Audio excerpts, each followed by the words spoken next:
Good morning mga idol. Maghanda naman kami ni Totoy mga idol, no.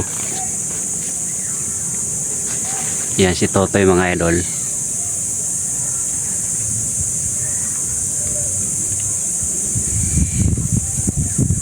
Ito yung bagong under training ko mga idol, no, si Totoy. Tuy, humarap ka Tuy. Yan si Totoy mga idol, no. Yan ang sinasabi kong may biak siya mga idol sa dibdib mga idol, no. Mula sa ilalim ng tuka niya mga idol hanggang diretso yan sa puwit mga idol, di ba? Hindi yan akin mga idol, kay idol Nick Dilona yan mga idol, no. Nung pumunta ko sa kanila, nakita ko yung mga idol. Isa din siyang idol, no. Isang veteranong hunter rin. Magdadalawang taon na to sa kanya mga idol. Kahit minsan, kahit dahon man lang ng punong kahoy mga idol, no, hindi nakakita dahil na busy na siya sa trabaho. Breeding niya ito mga idol. Kaya nakursunodaan ko siya mga idol, yung kasi minsan may biak na rin ako idol, si Ninja idol, biak din yung noon, pero hindi tulad kay Totoy na mula sa ilalim ng tuka niya mga idol hanggang dito sa puwit ang biak niyan. Kaya isubok ko siya ulit ngayon mga idol, no. Pangalawang hunt ko sa kanya sa gubat mga idol. Sana humone siya mga idol, no, kasi inakay ito mga idol eh. Magdadalawang taon na inakay. Pero ako lang ang nakadala nito sa gubat mga idol, no. Pangalawa ngayon. Sabi nila pag mga inakay daw, maaring hindi siya huhuni agad sa gubat dahil matatakot siya. Pero ito si Totoy, isubok ko mga idol, no, pangalawa niya ngayon. Kasi nung unang ko sa kanya, nakapadapo siya agad eh. Aywan ko lang itong pangalawang niya ngayon. Kung huhuni pa ba siya mga idol, no. Kung kung may maipakita ba siyang galawan mga idol, no. Kasi sa bahay mga idol, kita mo yung buntot niya, sirang-sira yan mga idol dahil ang lakas ng maglublob sa puga dito mga idol sa bahay. Pero iba yung diskarte sa bahay mga idol kaysa nasa gubat na. Kaya sasanayin ko pa ito mga idol, no. Sige, let's go mga idol. Antabay lang kayo sa sit up namin ni Totoy mga idol, no. Let's go, sit up na tayo mga idol.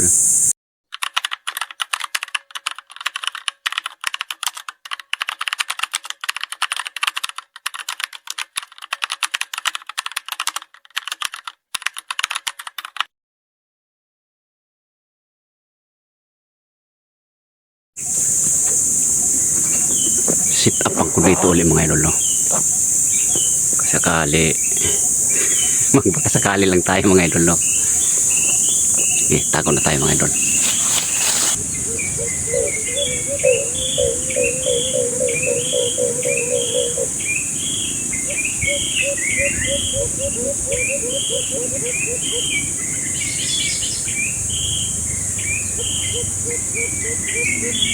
Ito yung alpas dito idol na malaki ang boses na makunat palapitin.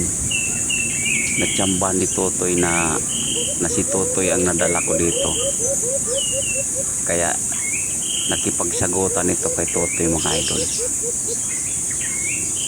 Abangan nyo lang mga idol. Nahuli ito ni Totoy, itong malaki ang boses. Tingnan nyo lang mga idol hanggang sa dulo.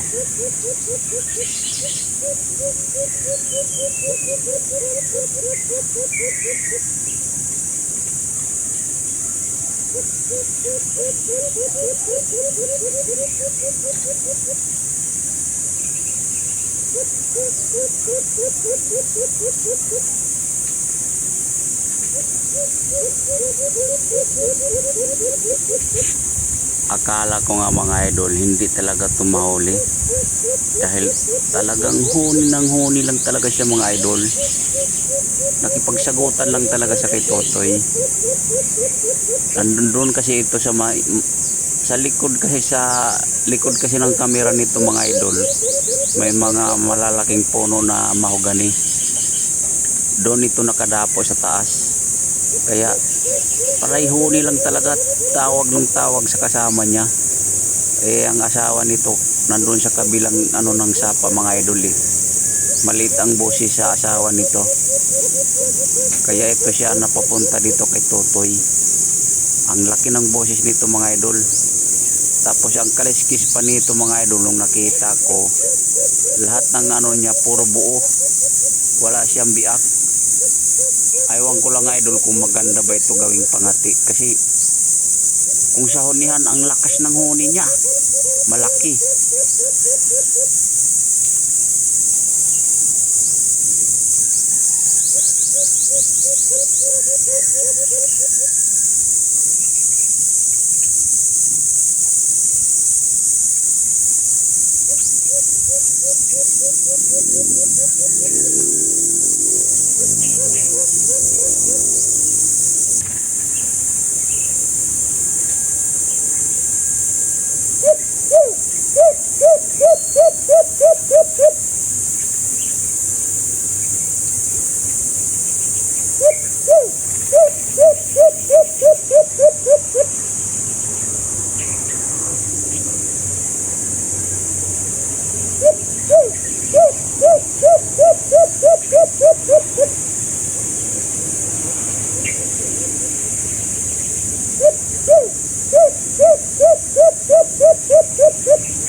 Dito mga idol, tingnan nyo, natawa ko kay Totoy dito mga idol. Pagdapo ng alpas, nagulat siya mga idol, natakot siya, naglilipad-lipad siya mga idol. Tingnan nyo,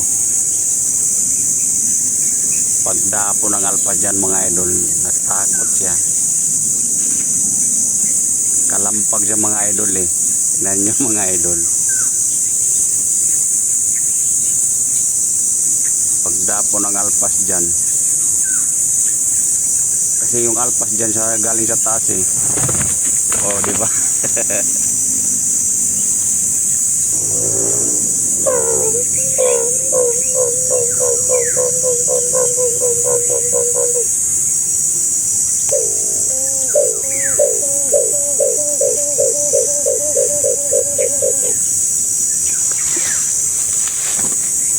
Ayun mga idol, no. Napadapo din niya yung malakas humuuni dyan mga idol, no. Palahon dito eh. Nahuli niya rin mga idol, no.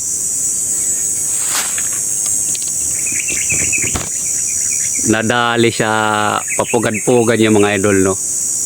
Diretso agad siya kapulot. Hindi kinasahan nga mapadapon niya itong mga idol, no, dahil kulang pa talaga siya sa arte mga idol, no. Yan, no. Pangalawang padapon niya itong mga idol. Nung una nakaisa siya, ngayon sa pangalawa nakaisa rin siya mga idol, no. Kaso na ubos yung balahibo niya mga idol. Kaya kailangan ko siyang alagaan muna mga idol, no, hanggang maano yung mga balahibo niya.